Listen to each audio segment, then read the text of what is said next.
സദ്യയിലെ മിന്നും താരമായ പുളിയിഞ്ചിയാണ് ഇന്ന് നമ്മൾ തയ്യാറാക്കാൻ പോകുന്നത്.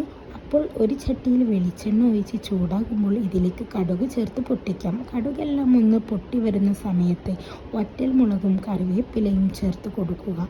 ഒപ്പം തന്നെ വളരെ ചെറിയ കഷണങ്ങളാക്കി കട്ട് ചെയ്തു വെച്ച ഇഞ്ചിയും വട്ടത്തിൽ കനം കുറച്ച് കട്ട് ചെയ്തു വെച്ച വെളുത്തുള്ളിയും പച്ചമുളകും മീഡിയം ഫ്ലെയിമിലിട്ട് ഒന്ന് വഴറ്റിയെടുക്കുക. പച്ചമുളകിൻ്റെ എരിവിനനുസരിച്ച് എടുക്കുന്ന എണ്ണത്തിൽ മാറ്റം വരുത്താൻ ശ്രദ്ധിക്കുക. ഇവ നന്നായി ഫ്രൈ ആയാൽ 1/4 ടീസ്പൂൺ മഞ്ഞൾപ്പൊടിയും 3/4 ടീസ്പൂൺ മുളക് പൊടിയും ആവശ്യത്തിന് ഉപ്പും ചേർക്കുക. ഇനി പുളി പിഴിഞ്ഞ് വെച്ചിരിക്കുന്ന വെള്ളവും ചേർത്ത് നന്നായി ഇളക്കുക. 1/4 ടീസ്പൂൺ ഉലുവാപ്പൊടിയും 1/4 ടീസ്പൂൺ കായപ്പൊടിയും ചേർക്കുക. ഇനി ഒന്ന് മിക്സ് ചെയ്ത് കൊടുക്കുക. പുളിയെല്ലാം ഒന്ന് ബാലൻസ് ചെയ്യാൻ ആവശ്യമായ ശർക്കരയും ചേർക്കുക.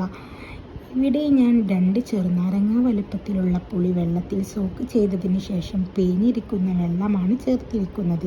ശർക്കരയുടെ അളവ് നമുക്ക് മധുരത്തിന് ആവശ്യമായിട്ടുള്ള അളവിലെടുക്കാനായിട്ട് ശ്രമിക്കുക.